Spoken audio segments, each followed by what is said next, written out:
This video is brought to you by Keeps. What's up, Wisecrack? Jared here, and today we're going to talk about clowns and the IP that made them the stuff of nightmares. Krusty, I have to warn you, people's attitudes have changed about... Hey, kids! Yeah, except it wasn't The Simpsons that did this to our collective cultural subconscious. It was Stephen King's It. Well, I'm Pennywise the Dancing Clown. Originally published as a novel in 1986 and then later adapted to a two-part miniseries in 1990, it received a facelift recently in the form of two blockbuster films. The first film got rave reviews, racking up a solid 85% on Rotten Tomatoes and smashing it at the box office. Did Chapter 2 repeat this success? We'll let Stephen King answer that. Nah, I didn't like the ending.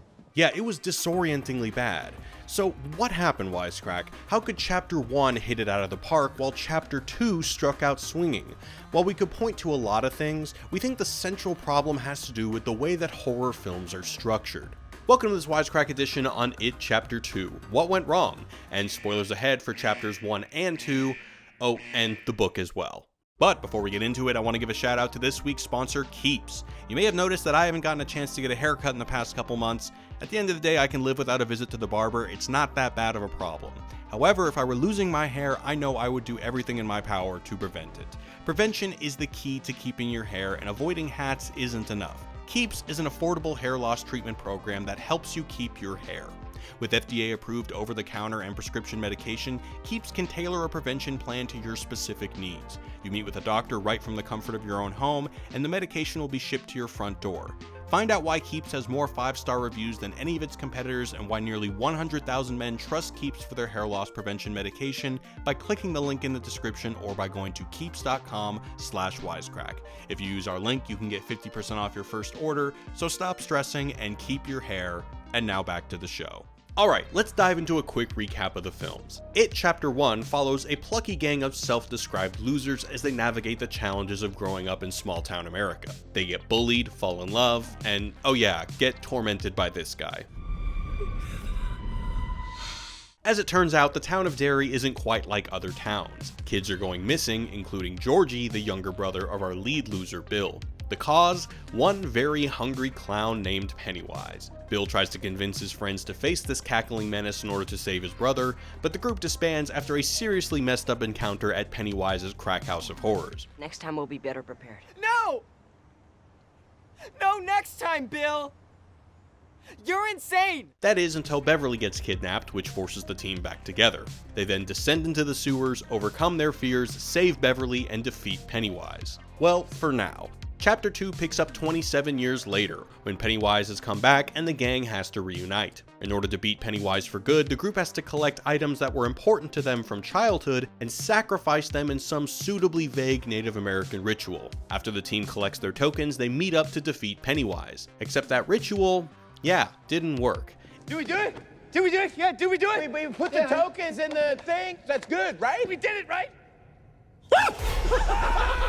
Instead, the team is forced to confront their childhood traumas again, until they overcome them and arrive at the convenient realization that Pennywise, as a projection of their fear, will shapeshift into whatever they think of him as. As he shrivels into a baby clown thing, the group rips out his heart and crushes it, thus freeing the town of Derry from the torments of it. Now, on paper, these films seem pretty similar. The group gets together, overcomes their fears, and takes down a demonic clown. So why does this formula work in the first film but not the second?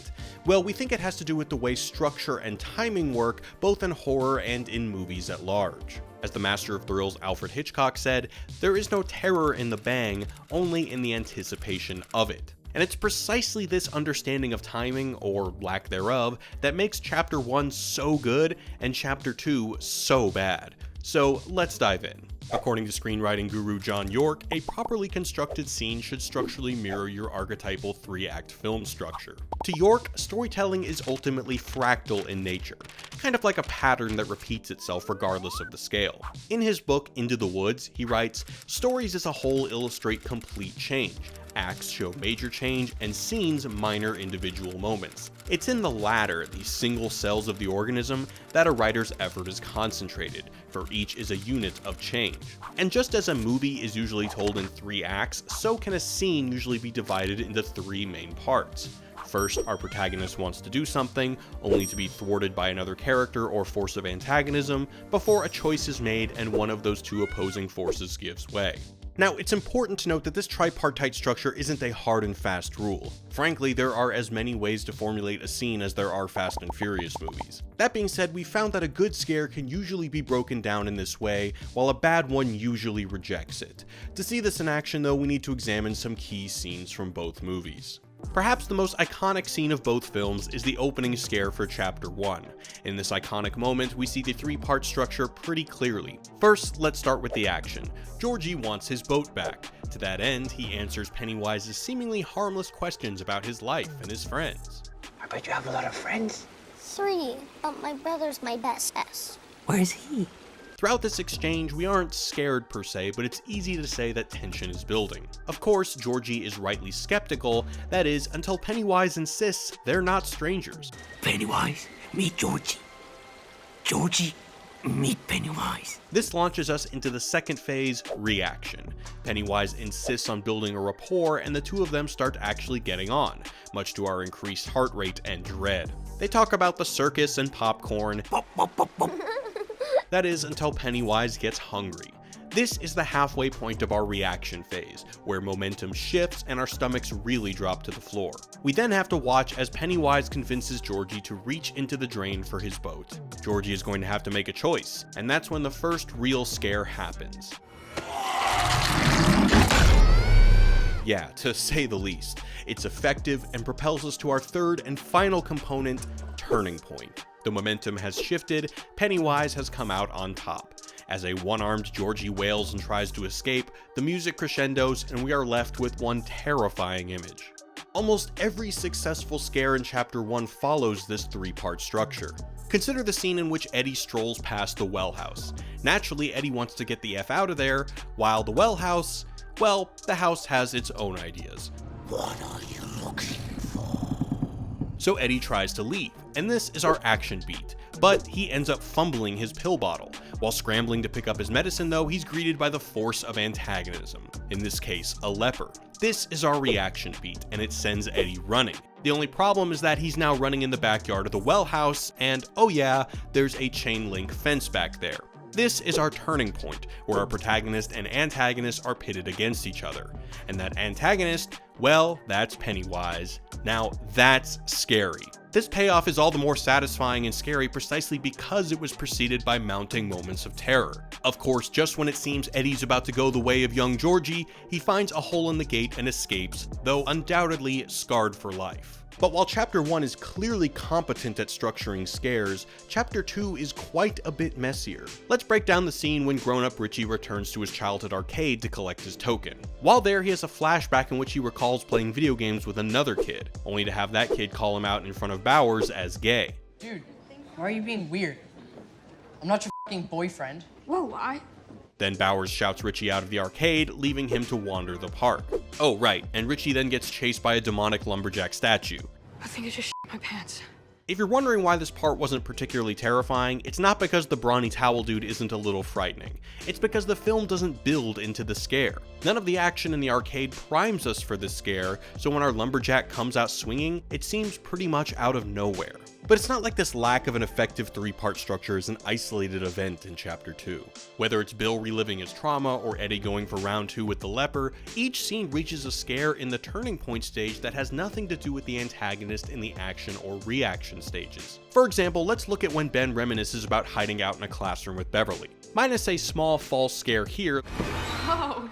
the conflict of the scene revolves around Ben wanting to tell Beverly his true feelings. We have the action in which Ben is worried about how they'll get on, then the reaction in which Beverly says it should be fine as long as the 2 of them can still hang out. Then decision time is the turning point as Ben decides to lean in for the kiss and gets rejected. You actually thought I could like someone as fat and gross and disgusting like you?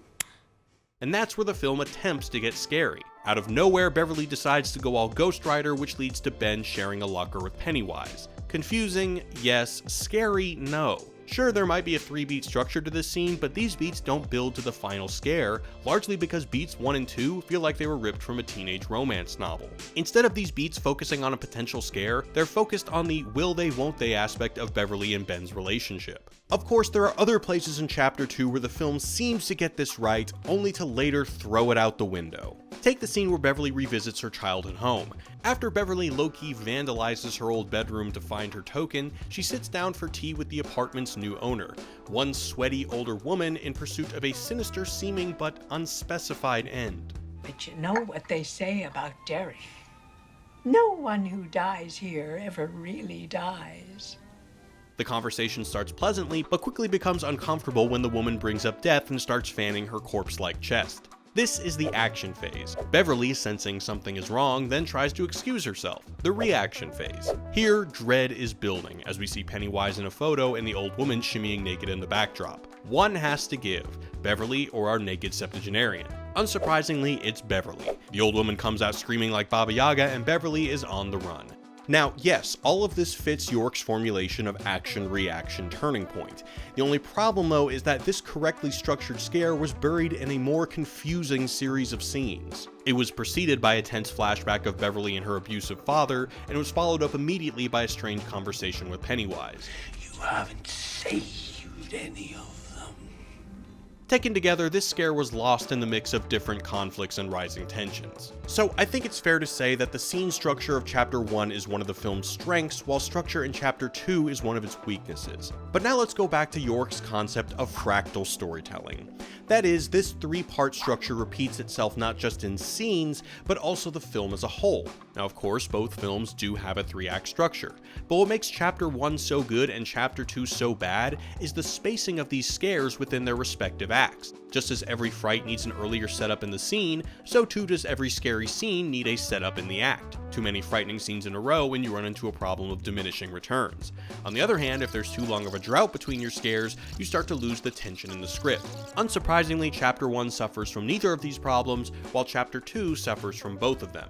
To prove this point, let's compare the first act of Chapter 1 to the first act of Chapter 2.